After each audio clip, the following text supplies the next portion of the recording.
जीवन में आदमी मुंह से पीता है, लेकिन कुछ चीजें ऐसी हैं जो कान से भी पी जाती हैं। कान से पीने योग्य वस्तु क्या है, ऐसा प्रश्न किया गया प्रश्नोत्तर रत्नमालिका में अमोघ वर्ष आचार्य महाराज के द्वारा। तो उन्होंने कहा पान तो करना अंजलि क्यों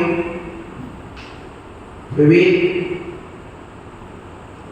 कान रूपी अंजुली से, ये कान अंजुली के समान होता है, इससे क्या पीना चाहिए? तो उन्होंने उत्तर दिया अमृतम यो उपदेश, अमृत के समान जो उपदेश है उसको कान रूपी अंजलि से पीना चाहिए। लेकिन हम उपदेश को नहीं, प्रशंसा को पीते हैं। हमारी लोग तारीफ करें, इस प्रशंसा में, इस तारीफ में वह फूल कर करके, जैसे बहुत ज्यादा जब मच्छर खून पी लेता है तो बेहोश हो जाता है। आपने देखा कभी? हम लोग तो बैठे रहते, देखते हैं कि मच्छर ने खून पिया, पीते पीते बेहोश हो जाता, कई बार तो पेट फट जाता। ऐसे ही जिसको ज्यादा प्रशंसा का लोभ होता है उसके भी विनाश ही होता है। जैसे रावण विनाश कर गया, किसमें? मान के कारण। प्रशंसा से मान पुष्ट होता है। हर व्यक्ति इन कान रूपी अंजलि से प्रशंसा के शब्दों को पीता है, लेकिन आचार्य कहते सम्यक दृष्टि जी वही है जो अमृत का पान इस कान रूपी अंजलि से उपदेश के रूप में पीता है। आज आप लोग उस अमृत का पान करने के लिए जिन्हें भगवान के मुख से निकले हुए हैं वे वचन अमृत के समान उसको पीने के लिए बैठे हैं। एक भाषण नहीं है, एक उपदेश है। भाषण में भाषा का महत्व होता है, भाषण में चापलूसी होती है, और प्रवचन में, उपदेश में प्रकृष्ट वचन जो भगवान के द्वारा कहे गए हैं, प्रवचन, प्रकृष्ट वचन, सत्य वचन, हितकारी वचन, और जो उपदेश अर्थात अपने उपमाने समीप में जो आकर के हमारे देश माने आत्मा में समा जाए, उसका नाम क्या है? जो आत्मा का कल्याण करे, उपदेश है। जो हमारे दुख दर्द को मिटा दे वो उपदेश है। जो हमारे अशांति को शांति में बदल दे वो उपदेश है। जो हमारे हृदय को बदल दे वो उपदेश है। जो हमारे संसार को मिटा करके सुख के सागर स्वर्ग और मोक्ष में रख दे उसका नाम उपदेश है। जो हमारे अनादिकाल से चली आई वज्र के समान कर्म के पटलों को हटा दे उसका नाम उपदेश है। जो हमारे अंदर मिथ्या बैठा है, अज्ञान बैठा है, उसको हटा दे उसका नाम उपदेश है। इसलिए यह उपदेश भगवान ने दिया है, और उन्होंने उपदेश में यही कहा है, हे मुनिराज तुम जहां कहीं भी जाओ तो उपदेश देना, आदेश नहीं देना। प्रवचन देना, वचन नहीं देना। यदि तुमने किसी को वचन दे दिया तो वही दशा होगी जो राम की हुई है, दशरथ की हुई है, क्योंकि दशरथ ने कैकेयी को वचन दे दिया था और वचन देने पर राम को वनवास हो गया। किसकी वजह से? वचन देने। इसलिए वचन नहीं प्रवचन। वचन तो आप देते हैं, जब शादी होती तब 7 वचन देते। बताओ किसने उसको मालूम है शादी के समय 7 वचन पुरुष भी देता हो, 7 वचन स्त्री देती है। स्त्री कहती है,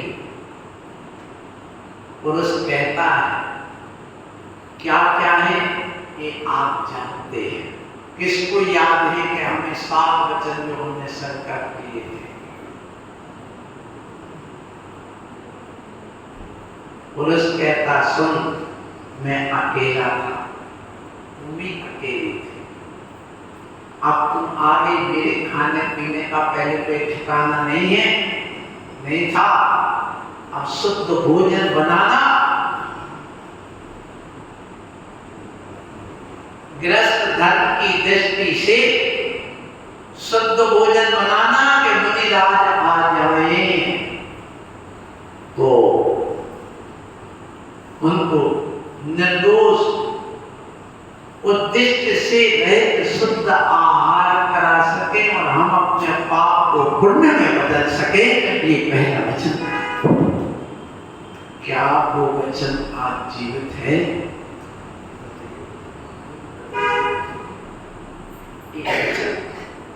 यहां तक कि सुनो, ये स्त्री कहती है, सुनो मुझे डांटना पर अकेले में डांटना, सबके सामने नहीं डांटना। अब तो पुरुष डांट रहा है स्त्री को। जमाना बदल गया। अब मूंछों का सवाल समाप्त हो चुका है, क्योंकि अब मूंछें ही नहीं बची। अब मूंछों का सवाल समाप्त। तो अब आप ये वचन की बात करते हो। अब आप देखिए, मंदिर आते हो, मंदिर में आप प्रतिदिन 7 वचन करके जाते हो, संकल्प लेके जाते, 7 वचन भगवान से दबा करके जाते हो। बताओ कौन से? इसी को बता। जब कि गणधर स्वामी ने ये वचन कहे और ये बताया कि ये तुम वचन लेके जाओ। आप प्रतिदिन पूजा करने वाले 7 वचन लेकर के जाते हो, संकल्प लेकर के जाते हो। कौन से? शास्त्रों का हो पठन सुखदा, लाभ सत्संगति का, सद्वृत्तों का, श्रेयस कहेंगे, दोष तुम सभी का। बोलो प्यारे वचन हित के, आपका रूप ध्याऊं, दौलो सेवो चरण जिनके, मोक्ष जोलो ना। कितने नियम दिए? हे भगवत, मैंने पूजा कर ली, अब मैं घर जा रहा हूं, लेकिन श्रावक का कर्तव्य है शास्त्र अभ्यास हो, शास्त्र का हो पठन सुनना, क्योंकि ज्ञान के समान सुखदायी वस्तु दुनिया में कोई नहीं है। इसलिए मैं शास्त्र का स्वाध्याय करूंगा। पहला नियम दिया, कौन सा? शास्त्र का हो, शास्त्र अभ्यास हो। जितमति दुति सत्यति सर्वदायी, सत्यताना गुणरत्ता दोष वाले जमा, सर्वस्यापि प्रिय वचो भावना चार तत्वे संपद्दता मम भवे याते देव वर्गा। इसी का हिंदी में पद्यानुवाद करके बड़नर स्वामी के कहे हुए वचन को तुम्हारे पूजन में जोड़ा दिया। कौन है जो स्वाध्याय करता है? जबकि तुम प्रतिदिन 7 नियम लेते हो, भगवान को साक्षी मान करके लेते हो और घर में जाके पूरे तोड़ देते हो। तोड़ क्या देते हो? से रहता कि हम कौन से नियम लेके आए? ईमानदारी से बताओ कितने लोग हैं कि हम प्रतिदिन 7 नियम लेकर के घर जाते हैं? किसी को नहीं पता। पढ़ लेते क्या पढ़ जाते पता ही नहीं चलता। एक बार की घटना बता सुनी। आचार्य गुरुवर विद्यासागर जी महाराज गांव में पहुंचे, बिना बताए जाते हो तो किसी से बताते थोड़ी हम कहाँ जा रहे हैं, हमारी गाड़ी कहाँ जाएगी।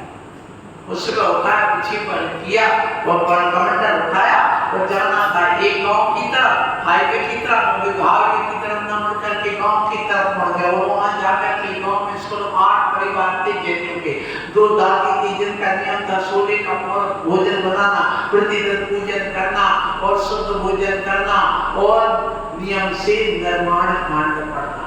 उसमें एक पंक्ति आती है, जे बलभद्र मुक्ति में गए 8 कोड़ी और मुक्ति गए। समझ गए ना? ये आता है। अब उसको जल्दी महाराज को देखा तो क्या पढ़ती है? जे बलभद्र मुक्ति में गए। क्या पढ़ा? बोलो। मुक्ति ये कहाँ पढ़ दिया? जे बलभद्र मुक्ति में गए। वे बलभद्र तो मुक्ति में गए, मुक्ति में नहीं गए, लेकिन तुम्हारे भाव में गए, उसका अर्थ नहीं समझा। आपने क्या पढ़ लिया? सो तुम्हारी भक्ति मुक्ति में चली गई, उस समय तुम्हारा मुक्ति में चला गया। इसलिए जो हम पढ़ते हैं उसका एक एक शब्द जानने की, समझने की, उसके भाव की ओर जाने की कोशिश करो। ये इस उपदेश का आज का सार है। सो पहला नियम दिया तुमने कि शास्त्राभ्यासो, भगवत में घर जाता हूं मैं शास्त्रों का अभ्यास करूंगा। दूसरा, शास्त्रों का पठन सुनता, लाभ सत्संगति का, भगवान घर जा रहा हूं मैं दुर्जनों की संगति नहीं करूंगा। किसकी करूंगा? बोलो। चोरों की, आतंकवादियों की, नक्सलवादियों की, डकैतों की, जुहाड़ियों की, शराबियों की, वेश्यावृत्ति वालों की, किसकी संगति करूंगा? इसलिए दूसरा नियम ले रहा हूं, लाभ सत्संगति का। हे भगवान, मुझे सत्संगति की प्राप्ति हो और मैं इस संगति में रहूंगा। और तीसरा नियम सुनो, घर जा रहा हूं, सद्वृत्तों का श्रेयस कहते। सद्वृत्ति अर्थात रत्नत्रयधारियों की मैं प्रशंसा करूंगा, श्रेयस गुणगान गाऊंगा। मोबाइल लेकर के वो हीरोइन को नहीं भैया आगे पीछे नहीं निकलते हैं। रोक दो, कोई भी आए प्रवचन में डिस्टर्ब होता, बीच में ना आए, आगे के लिए ध्यान रखें। तो क्या कहा मैंने? क्या कहा? भैया तो दर्शन करके चले गए, एक शब्द नहीं सुने, लेकिन हमारे प्रवचन को बिगाड़ गए।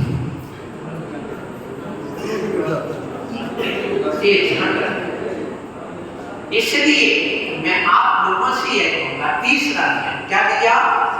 सद्वृत्तों का श्रेयस है कि मैं भगवान जा रहा हूं, सद्वृत्ति यानी घर में जाऊंगा तो मुनियों के गुणगान गाऊंगा, निंदा नहीं करूंगा।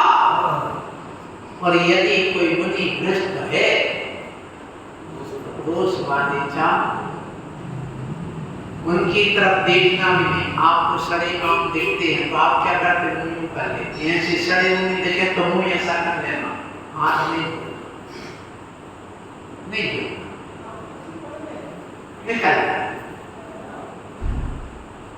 और यदि तुम्हें चाहते हो कि ठीक है तो एक बार हमको कभी वे उसी में लगे, रात दिन महिलाओं के चक्कर में लड़कियां बैठी है, हंसी ठिठोला हो रहे हैं, इसके अलावा कभी तो क्या इसके लिए मुनि बने थे? क्या है आज, क्या है तुम्हारा उद्देश्य? कौन सा पद प्राप्त किया है? परमेष्टि के 5 पद में से तुम्हारे पास आचार्य का पद है, उपाध्याय का पद है, साधु का पद है। हे मुनिराज सुन लो, तुम्हें कहते हे स्वामी नमोस्तु नमोस्तु, किसके लिए? तुम्हारे अंदर रत्न है, सब में दर्शन रखते हैं, सब में ज्ञान रखते हैं, सब में चारित्र रखते हैं, उसकी पूजा कर रहे, इस तरह की पूजा नहीं।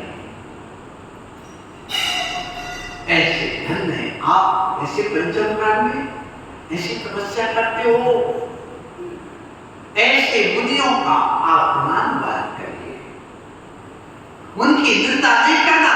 कितना भी भ्रष्ट साधु हो तो अपने मुख से उसकी निंदा नहीं करना, ये भी ध्यान रखना। सामने वाले का बुरा हो या ना बुरा, लेकिन हमारे मुख से तो बुरी शब्द निकल गए, हमने तो अपना बुरा कर लिया ना। एक बैग हमने का दिया, प्रवीण एक पेन दे, आपने नहीं दिया, एक पेन किसके पास रहेगा? बोलो। इसी प्रकार किसी ने गाली दी और हमने उसका प्रतिकार नहीं किया, अनसुनी कर दी, हमें कोई मतलब नहीं, तो वो किसके पास रहेगी? सीधी सी बात। इसलिए साधु कभी बातों को सुनते, अपने कमरे में मस्त, अपने स्वाध्याय में मस्त, अपने प्रसंग में मस्त, बस तुम जानो तुम्हारा काम जाने, हम उससे कोई मतलब नहीं है, ना उद्धव का लेना ना मानव का। बस इसका मतलब ये हुआ कि आप सर्वव्रतों का श्रेयस कह के भवन में तीसरा नियम लेके जा रहा हूँ, घर में रह करके अपने सब व्यक्तियों का अर्थात मुनियों की चर्चा करूंगा, तत्व की चर्चा करूंगा, सब व्रतों का से दोष ढांकू सभी का। घर जाओ भगवान, बेटे के दोष दिखेंगे, बेटी के दोष दिखेंगे, पत्नी के दोष दिखेंगे, पिता के दोष दिखेंगे, बहू के दोष दिखेंगे, सास के दोष दिखेंगे, जेठानी के दोष दिखेंगे, देवरानी के दिखेंगे, नंद के दिखेंगे, भौजाई के दिखेंगे, लेकिन क्या करूंगा? दोष उभारूं सभी का, ये नहीं, दोष ढांकूं ये क्या है? रोज पूजा करने वाले हे आत्माओं, जरा विचार करो तुम कौन कौन से नियम लेके जाते हो? वचन और प्रवचन, श्रावक या शिष्य गुरु से बता होता वचन देता है शिष्य, भक्त भगवान के सामने वचन देता है, लेकिन भगवान वचन नहीं देते, गुरु वचन नहीं देते, गुरु तो प्रवचन देते हैं जो हम देखते हैं। आप वचन से बंधे हो, साधु वचन से, आपने नियम दिया, दोष ढांकू सभी का, फिर भी सुन लो, दोष दिखे नहीं ढांक पाओ तो अगर 5वां नियम ले रहा है, बोलो प्यारे वचन दे। यदि दोष दिखेंगे नहीं ढांक पाएंगे तो गाली देके चिल्ला करके नहीं बोलूंगा, मीठे वचन बोलूंगा, बेटा ऐसा मत करो, ऐसा नहीं करना चाहिए, ऐसा क्यों करते हो, तुम इतने अच्छे हो करके ऐसे मीठे वचन बोलो। जग सुहित कर सब अहित, श्रुति सुखद सब संशय हरे, ब्रह्म रोग हर जितके वचन मुख चंद्र ते। ये वचन ऐसे कैसे? जैसे एक लड़का किसी लड़की को पसंद कर रहा हो, और पहली बार जब मिलता है तो इतनी तारीफ करता, कितने मीठे वचन बोलता, बताओ। अच्छा फिर भी जब कॉलेज में पढ़ते थे, बोलो तुमने कितनी तारीफ करी होगी लड़की की, पढ़ने वाले की, और हमारा शरीर काला तो उसने कितनी तारीफ करी, बताओ। अच्छा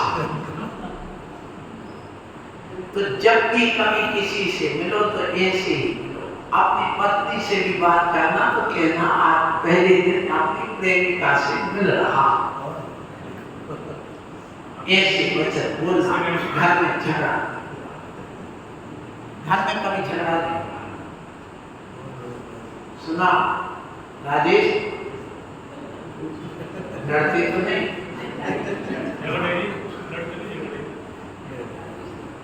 बात आ गई है कि आप अपने जीवन में बोलो पार प्यारे वचन हित के। बस एक अपने जीवन में आज एक 7 वचन की बात छठे भगवान के सामने लेके जा रहा हूं। बोलो प्यारे वचन के, आपका रूप ध्यान क्षमा नियम एवं मैं डर जा रहा हूं, मेरे नैनों की एक तहसील बन जाए, मेरे नैनों की ये तासीर बन जाए, प्रभु जिधर दृष्टि जान तुम्हारी तस्वीर ये मैं घर जाऊं, बस कुछ नहीं चाहिए। जहां भी देखो, एक बालक को देखो तो भगवान की मूर्ति देखे, नाली में पड़े हुए कीड़े को देखो तो भगवान की मूर्ति देखे। सब में दृष्टि का यही लक्षण है, मिथ्या दृष्टि और सम्यक दृष्टि में क्या अंतर है बताइए। मिथ्या दृष्टि वह है जो वीतरागी में भी लाभ खोज लेता है, एक गुरु में भी दोष खोज लेता है, वह तो है मिथ्या दृष्टि। और एक नाली में पड़े हुए कीड़े और सुअर में भी भगवान देख जाता है, वह है सम्यक दृष्टि। तुम्हें क्या दिखता है बताओ। सभ्य शुद्धा शुद्ध दया, शुद्ध निश्चय नहीं की दृष्टि से नाली में पड़ा हुआ है कीड़ा भी किलबिला, उसके अंदर भी भगवान आता है, भाई भी भगवान है। एक सुअर मेरा खाना, उसमें भी क्या है, वही भगवान आत्मा बैठा, जो हमारे अंदर बैठा, जो स्वर्ग में बैठा, जो मोक्ष में बैठा, जो सिद्धार्थ में बैठा, जो तुम्हारी समुद्र में बैठा, वही आत्मा उसके अंदर है। बस इतना है, उसकी अज्ञानता है, मोह है, मिथ्यात्व है, इसमें कर्म का होता है, कर्म से जकड़ा हुआ है और उस मोह के कारण, कर्म के कारण से उसने बर्फ बना के उस मेला को भी अपना कलाकंद बनाना है। जैसे तुम्हें कलाकंद अच्छा लगता है, मैं मल करके आता हूँ, सुअर को भी वही कलाकंद, और उस पर्याय में नहीं कर तुम्हें भी लगा है, हमें भी लगा है, क्योंकि यह जीव जाना जाता है, वैसे सोच होता है, वैसे विचार होने लगते। यहाँ तक कि वही एक बाप से जन्म हुए 4 बेटे, एक बेटा मुसलमान के यहाँ चला गया, एक हिंदू के यहाँ चला गया, एक सिख के यहाँ चला गया, एक ईसाई के यहाँ चला गया, एक जैन के यहाँ चला गया। बताओ, एक ही माँ बाप से जन्म होंगे, 4 बच्चों के संस्कार क्रिया विधि अलग होगी कि नहीं? बोलो। जैसे संगत में चला जाएगा वैसा हो जाएगा, जैसे द्रव्य क्षेत्र काल में जन्म देगा वैसे उसकी सोच हो जाएगी। इसलिए कहते हैं अपने बच्चों को, अपने आप को किसकी संगति में लाना है, अपने माइंड को ब्रेन वॉश क्यों करना है। गलत धारणा बना जाती है, कैसे बन जाती है, मैं आपको एक उदाहरण से भी बता दूं। आज गलत धारणा सुनते सुनते सुनते सुनते कैसी गलत धारणा बन जाती है। एक पंडित जी थे, कथावाचक, वाचना करने गए और वाचना करके आने लगे। उस जिसने कथा वाचन कराया था उसकी गाय मर गई थी, इसलिए उसने कथा वाचन कराया था कि बछड़े को हम पंडित जी को दान दे देंगे। उस पंडित को गाय को बछड़ा को मेमना खाने पीने डाली, जन्म लेते मर गया तो थोड़ा बहुत जो भी दूध पिलाया उनको ऐसा बिल्कुल मेमना जैसा लग रहा था। और उसको देख करके आए, रास्ते में मिल गए 10 ठग। बोले आज तक तो पंडित जी अपन को ठगते, अब हम पंडित जी को ठगेंगे। कैसे धारणा बदलती सुनो। 2 ठग मिले पीपल के पेड़ के नीचे। बोले पंडित जी क्या हो गया, आज नशा करके आए हो क्या? नसीबों। बोले क्यों? ये मेमना कहाँ से लाए? जबकि था क्या?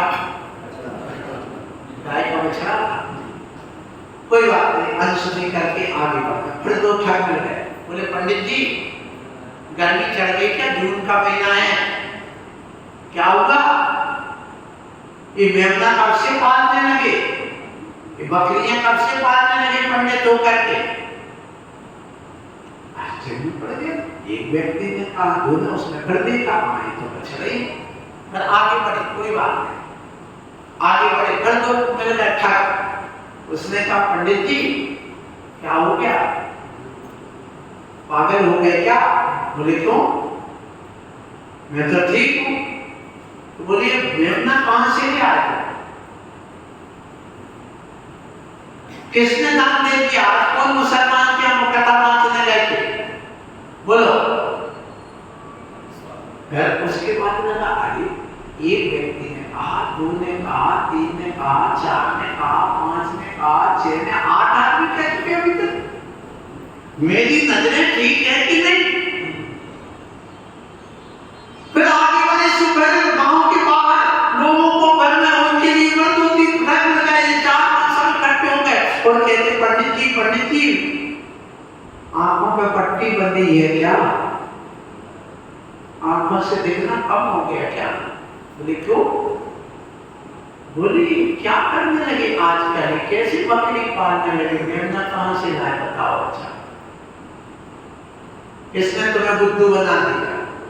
पंडित जी ने धारणा बदली, मैं उसको बछड़े को छोड़े, खाली हाथ घर चले गए। ऐसे ही सुन लो, तुम्हारी धारणा बदलने के लिए फिर भी दुनिया बैठी है। वे बच्चे हमारे यहां नहीं आ रहे, सुन लो, हमारे पास नहीं आते। वे कहां जाते हैं? सिनेमा देखते। और वहां पर ओ माय गॉड, बाहुबली और कौन-कौन सी फिल्में महाराज बोलो, जो तुम्हारे ब्रेन वॉश कर रहा बच्चों को। हर लड़के को ऐसा पेश किया जाता है कि वासना की भूखी है। क्या वास्तव में जो फिल्म में दिखाते हैं काल्पनिक स्टोरी बना के क्या क्या नहीं बनाते थे? अभी तक वो फिल्में बनती थी। अब एक केरला स्टोरी आगे ये सुन रहे हैं, उसका कितना वो हो रहा है। तो वो उनके क्रोध में हो गए जो अभी तक बनाते थे, जिन्होंने अभी तक जितने भी इस्लामिक हैं सबने हिंदू लड़कियों से लव जिहाद के माध्यम से जो शादी करके, जितने हिंदू मुसलमान के क्रिकेटर हैं, जितने भी बड़े बड़े डॉक्टर हैं मुसलमान के, सबने किससे शादियां करी?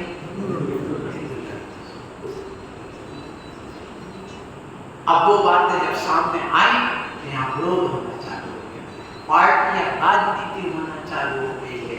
तुम्हारे विरोध बॉस एक जगह पर घर से निकले, मोबाइल आया, उसमें भी कोई स्कूल में गए, अरे प्यार ये ऐसी चीज है जो एक दूसरे को मिलाती है, इसमें जात पात नहीं देखी जाती है, इसमें उम्र नहीं देखी जाती है। बेटा बेटी जो भगवान ने इंसान बनाए, जातियां तो हम और तुमने बनाई है। हम देखो एक से एक जाति के, एक दूसरे की मदद करने वाले गरीबों के मसीहा की बात करो। हो गया एक जगह होगा तो पेपर उठाया तो उसमें भी बुरी बात है। कितने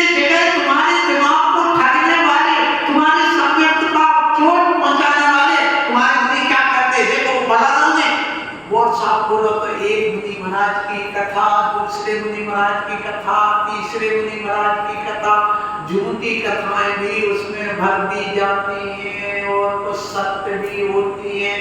तो सत्य पर तो आवरण आ जाता है, असत्य को और ज्यादा ला लिया जाता है। विचार करना क्या है। हमने भगवान के सामने संकट दिया था, दोष ढांकूं, बोलो प्यारे, आपका रूप भगवान में आपका रूप ध्याऊंगा, लेकिन तुम किस किसके रूप ध्याते हो? फिर इसके बाद में तोलो सेऊ चरण जिनके मोक्ष क्यों न पाऊंगे, सातवां नियम दिया है। हे भगवान, मैं पूजा करके जाना, मैं पूजा तब तक नहीं छोड़ूंगा जब तक मुझे मुक्ति की प्राप्ति नहीं हो जाए। क्या तुमने ये नियम निभाए? बोलो। रोज पढ़ते हो, रोज पूजा भी करते हो, लेकिन आज तक महाराज हमारी दृष्टि नहीं गई। अब जब ये पंक्ति पढ़ो तो 7 नियम को निभाने की बात करना, हम उद्देश्य की बात कर रहे हैं कि कानों से क्या पीना चाहिए। प्रश्न हमारा यहाँ से चालू हुआ था, 1 घंटे का वचन पूरा हो गया। कानों से क्या पीना? प्रशंसा है। कानों से सदुद्देश्य अपने तुल्य भगवत की वाणी को पीना। आप लोग चतुर्मास चाहते हो कि नहीं? अच्छा बताओ। नहीं चाहते, नहीं चाहते। ये तो उनसे ही है, ऊपर ऊपर की है, अंदर से नहीं है। प्यास जगी नहीं, नहीं है, पक्की बात। मुनि कालोनी वालों ने मुझे श्रीफल चढ़ाया था, महाराज चतुर्मास करो या बैठे क्या कोई? मुनि कालोनी वालों ने बड़ी सभा में श्रीफल चढ़ाया था कि महाराज यहाँ चातुर्मास करना। मैंने कहा मैं बद्रीनाथ जा रहा हूँ, आते समय मिल लेना, जाते में मिल लेना, मेरा ध्यान रखना, मेरा प्यार करना। महाराज जो चाहिए वो सब तैयार, सब। मैं पूछता हूँ वहाँ के अध्यक्ष मंत्री से, क्या एक बार भी झूठी आए महाराज हमें चतुर्मास दे दो, आपसे हमने श्रीफल चढ़ाया? मैं पूछता हूँ। वहां पर प्रेमपुरी में श्रीफल चढ़ाया था चतुर्मास का। आपके गुरुदेव ने चतुर्मास किया है तो उनकी समाधि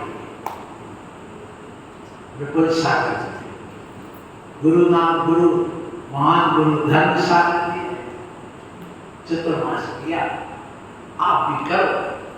मैं पूछता हूँ, एक बार भी सामने आगे महाराज रुको, 1 दिन और रुको महाराज, 2 दिन और रुको, हमें थोड़ा समय दे दो।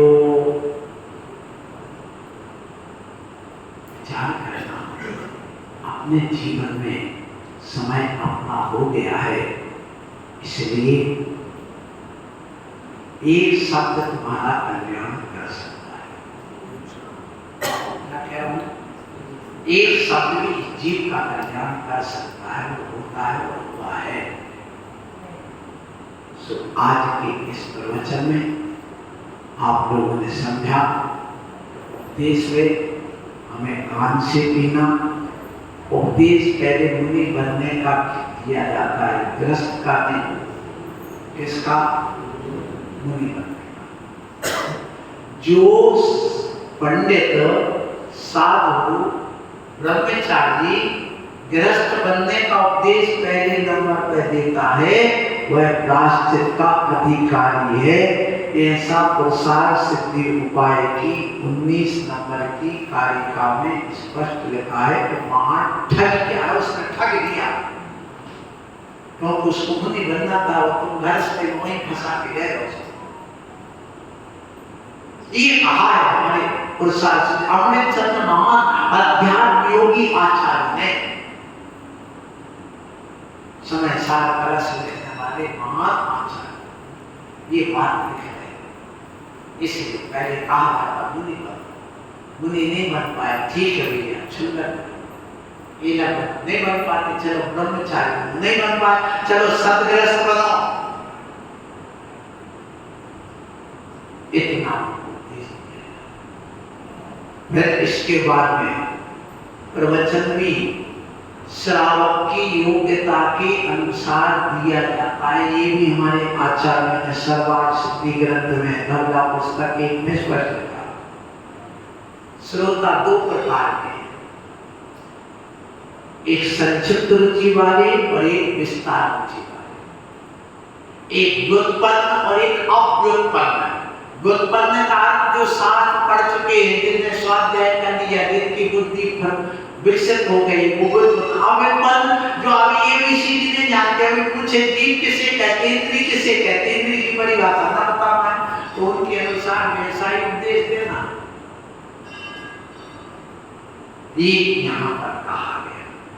इसलिए उपदेश ऐसा हो, आचार्य कुंदकुंद स्वामी ने कहा, जैन सकम नज्जो अणित्य वासम गुणानुगाहे। इसका मतलब क्या कि जैसे आंग्ल भाषी को अंग्रेजी में उपदेश दोगे तो समझ में आएगा, और हिंदी भाषी को अंग्रेजी में दोगे तो लूढ़ा समझ में नहीं आएगा, कुछ भी समझ में नहीं। और अंग्रेजी वाले को हिंदी में दो तो भी समझ में, तो जो जिस स्तर का जिस भाषा वाला है उसको वैसा उपदेश दो। तो जैन सकम न जो अनंत भाषा बना हुआ है, जैसे आर्य भाषी को अनार्य भाषी में समझाना असक्त है, वैसे ही व्यवहार में बैठे हुए व्यक्ति को निश्चय का उपदेश देना असक्त है। कोई काम नहीं। इसलिए जो व्यवहार में स्थित है उसको व्यवहार का उपदेश, जो गृहस्थ में बैठा है उसको गृहस्थ का उपदेश दो। लेकिन पहले मुनि का उपदेश देकर समझा करके सम्यक दर्शन क्या, सम्यक ज्ञान क्या, सम्यक चारित्र क्या, ऐसा उपदेश देना, और अपात्र को कभी उपदेश नहीं देना। अपात्र को उपदेश देना सांप को दूध की पिलाने के समान है कि जहरी उगलेगा। नाक कटे को दर्पण दिखाना है, कोई की नाक कट गई हो, बार बार उसके सामने आईना ले जाओ तो क्या करेगा? देख तुम अपना चेहरा, देख तुम अपना चेहरा, देख तुम अपना चेहरा, तो एक थप्पड़ मारेगा और 5 को फोड़ डालेगा। इसलिए वो पात्र नहीं है, नाक कटे पात्र नहीं है, अर्थात जो मिथ्या आदि से ग्रसित हैं उनके सामने बातें नहीं रखना। अथवा बहुत सुंदर स्त्री है और अंधे के सामने खड़ी रहती, करो इसकी प्रशंसा कितनी अच्छी है, वो क्या प्रशंसा? ये उदाहरण दिए हमारे आचार्यों ने, सुन लो।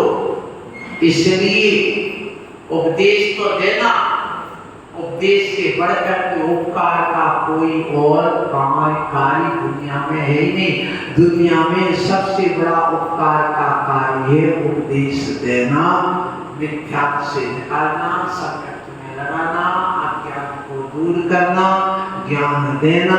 इससे असंख्यात बुरी निद्रा होती है, इससे दाग से मुक्ति मिलती है, इससे अशुभ भाव दूर हो जाते हैं, नफरत के भाव दूर होते हैं, व्यक्ति दुराचरण से सदाचारी बन जाता है, और इसके बाद में वह एक दिन मुनि बन जाता है, साधु बन जाता है। इसलिए आप भी साधु बने और उपदेश को आप अच्छे ढंग से सुने। आज का उपदेश ये हो रहा है। आशीर्वाद।